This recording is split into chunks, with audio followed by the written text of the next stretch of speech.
Washington 1 year to the day after taking office with vows to bring the dysfunction of Washington to heel, President Trump on Saturday found himself thrust into the most perennial of political crises, bitterly casting blame on Democrats for a government shutdown he said they had orchestrated to mar the anniversary. Mr.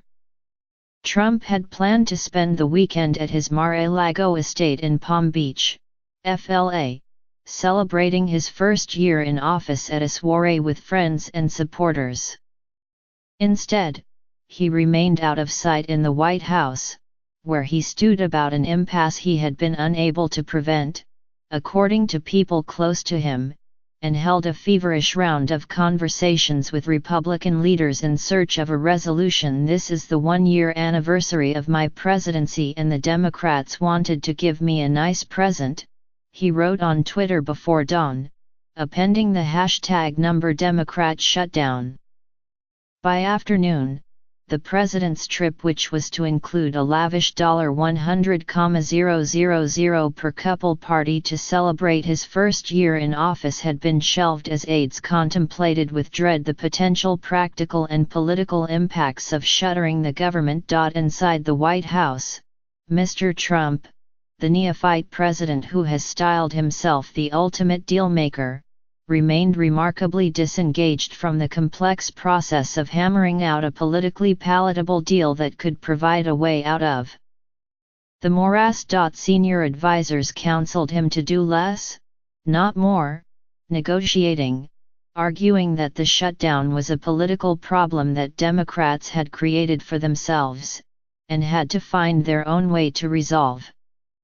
But Mr. Trump, a highly reactive personality who detests headlines questioning his leadership like those that dominated cable TV throughout Saturday, during coverage of the shutdown and women's marches throughout the country denouncing his presidency, felt stymied and wanted somehow to intervene, according to one presidential advisor. It fell to John F. Kelly, his chief of staff, who is also a newcomer to high-stakes legislative talks, and is still learning to channel Mr. Trump's fluctuating impulses, to haggle over the details with Republican leaders, who have become accustomed to plunging into tricky negotiations without a clear sense of what the president would accept. Mr.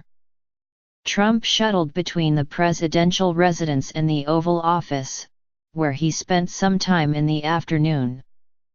Throughout the day, he monitored television coverage that toggled between the government shutdown and the women's marches, one of which ended near the White House. The president spoke with the Homeland Security Secretary, Kirstjen Nielsen, and Jim Mattis, the Defense Secretary, to discuss the impact of the shutdown on border security and the military. He met at the White House with Senator Mitch McConnell, Republican of Kentucky and the Majority Leader, and spoke by phone with the House Speaker, Paul D. Ryan, Republican of Wisconsin, and the House Majority Leader, Kevin McCarthy of California, to strategize on a path forward. The immediate cause of the shutdown, which began at 12:01 a.m. Saturday after Senate Democrats blocked consideration of a House-passed stopgap measure, was a dispute over spending.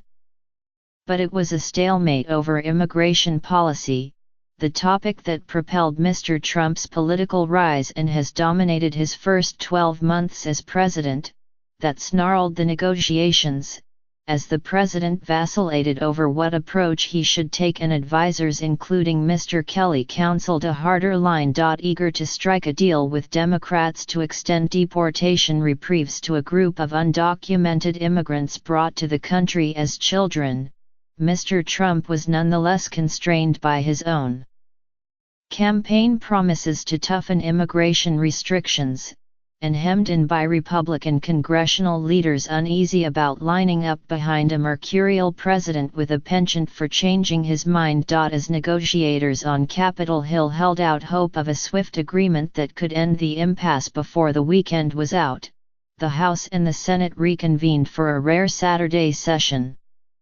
The likeliest path to reopening the government is an agreement on a stopgap spending measure that would stretch longer than the few days that Senate Democrats wanted, but shorter than the 4 weeks that the House approved on Thursday night. Sarah Huckabee Sanders, the White House press secretary, said on Saturday that the president refused to negotiate on immigration issues until there was a deal to reopen the government. Referring to Democrats' insistence that a deal to protect the young immigrants be in hand before they agree to a funding measure, Mark Short, the White House legislative director, told reporters at the White House, "There is nothing in this bill Democrats say they object to, yet it's like a 2-year-old temper tantrum to say, 'I'm going to take my toys and go home because I'm upset about something else.'"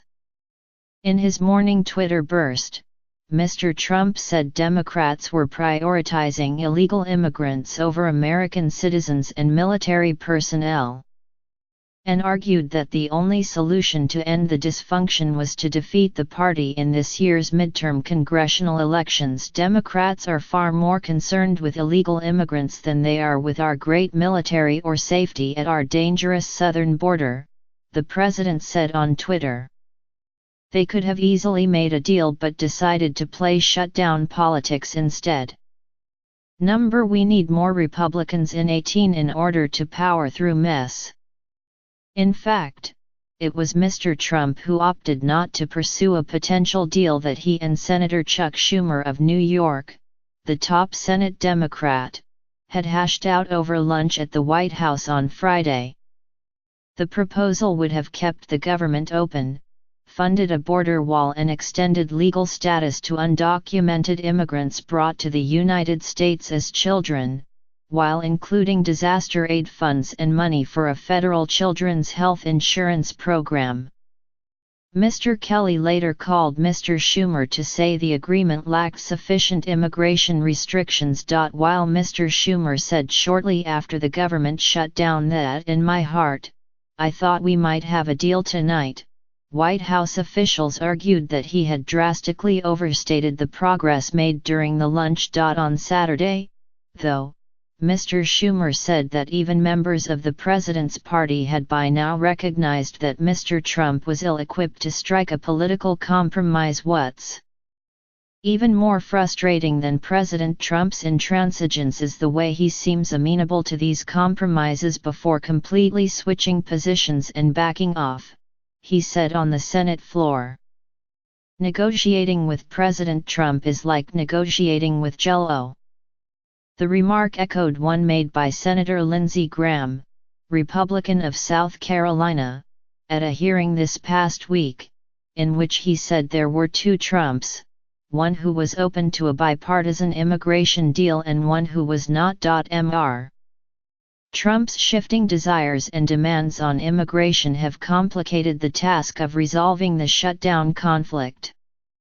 He has repeatedly signaled an inclination to strike a deal with Democrats that would codify Deferred Action for Childhood Arrivals, or DACA, the Obama-era program that gave work permits and deportation reprieves to about 800,000 undocumented immigrants brought to the United States as children. But each time he has drifted toward such a bargain, first at a dinner last year with Mr. Schumer and Representative Nancy Pelosi of California, the minority leader, then at a large meeting in the cabinet room this month with lawmakers in both parties, next in phone conversations with Mr. Graham and Senator Richard J. Durbin, Democrat of Illinois, and again on Friday with Mr. Schumer. He has snapped back to a hardline position. Conservative Republican lawmakers and proponents of immigration restrictions in his inner circle at the White House, led by his senior advisor, Stephen Miller, and Mr. Kelly, have often been the ones to intervene, pushing the president to take a harder line. One senior administration official, who asked for anonymity to discuss private conversations, described an inexperienced president who genuinely wanted to reach a deal with Mr. Schumer when he called the Democratic leader to the White House on Friday. But Mr. Trump had not determined how it would play out or mapped out a strategy with Republican leaders, the official said, or considered how the politics of a shutdown might unravel. After Mr. Schumer departed, Mr. Trump met at the White House with Representatives Mark Meadows of North Carolina and Raul Labrador of Idaho, members of the Conservative Freedom Caucus who insist that any DACA measure includes steeper immigration restrictions than the president has demanded. Yet Mr. Trump has complained privately about his own advisors' attempts to stiffen his spine on immigration. In the cabinet room meeting this month, the president erupted when an aide distributed a list of conditions that included restrictive interior enforcement measures.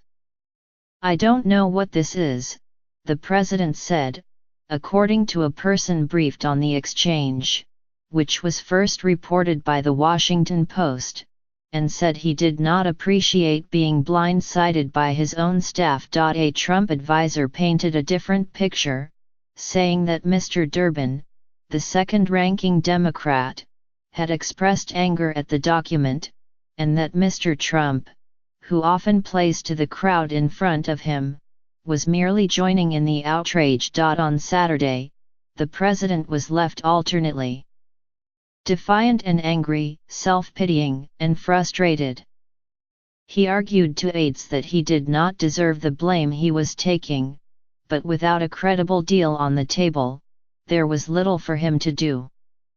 Irritated to have missed his big event in Florida, Mr. Trump spent much of his day watching old TV clips of him berating President Barack Obama for a lack of leadership during the 2013 government shutdown, a White House aide said, seeming content to sit back and watch the show.